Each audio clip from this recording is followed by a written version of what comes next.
வணக்கம். Spark with பிரம்மஞானி நேயர்களுக்கு அன்பு கலந்த வணக்கங்கள்.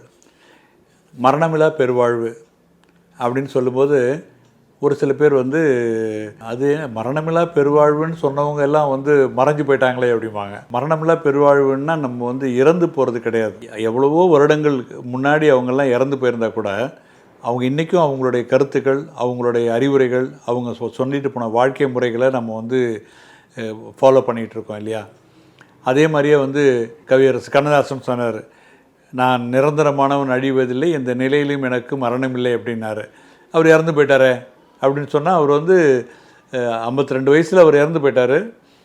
ஆனால் இன்றைக்கும் அவரை சொல்லாத நாள் இல்லை, அவரை நினைக்காத நாள் இல்லை, ஒரு நிமிடம் கூட போல. யாருக்காவது எப்போவாவது அந்த கண்ணதாசன் சொன்னது அந்த பாட்டு அப்படின்னு நம்ம மேற்கோள் காட்டுறோம். நம்ம இவங்கெல்லாம் மக்களுக்கு நல்லது செய்கிறோம் அப்படின்னு சொல்லி நம்ம இறை தொண்டெல்லாம் செஞ்சிட்டு இருந்தோம்னா அது வேஸ்ட்டு, நம்மளை எல்லோரும் மறந்துடுவாங்க அப்படின்லாம் சொல்லுவாங்க. பட் ஆக்சுவலாக பார்த்தோம்னா இன்றைக்கும் நம்ம ஆழ்வார்கள், நாயன்மார்கள்லாம் எவ்வளோ பல நூறு ஆண்டுகளுக்கு முன்னாடி வாழ்ந்தவங்க அவங்கெல்லாம். ஆனால் அவங்களுக்கு இன்றைக்கும் நம்ம நினச்சிக்கிறோம், இன்றைக்கும் கோயில் கட்டுறோம், அவங்களுக்கு 63 நாயன்மார்கள், ஆழ்வார்கள், அவங்களுக்கெல்லாம் விழா எடுக்கிறோம்.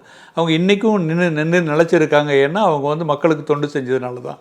அதனால் மக்களுக்கு தொண்டு செய்கிற எல்லாருமே, அதாவது ஆன்மீக வழியில் தான் இல்லை, ஆன்மீக வழி இல்லாமல் மற்ற வழிகளில் செஞ்சாலும் மக்களுக்காக, மக்கள் மனசில் நிற்கிற மாதிரி மக்களுக்காக மட்டுமே தன்னுடைய சுயநலம் இல்லாமல் யாரெல்லாம் செய்கிறாங்களோ அவங்க எல்லாருக்குமே மரணமில்லா பெருவாழ்வு தான்.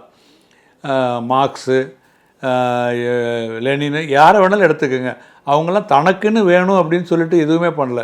மக்களுக்கு அவங்களுக்கு தெரிஞ்ச சித்தாந்தம், அவங்களுக்கு எந்த சித்தாந்தம் கரெக்டுன்னு தோணுதோ அந்த சித்தாந்தத்தை சொன்னாங்க. அதை ஆணித்தரமாக மக்களுக்காக யோசித்தாங்க. பெரியார் எல்லாருமே இது எது நல்லது மக்களுக்கு அப்படின்னு அவங்க நினச்சதை சொன்னாங்க.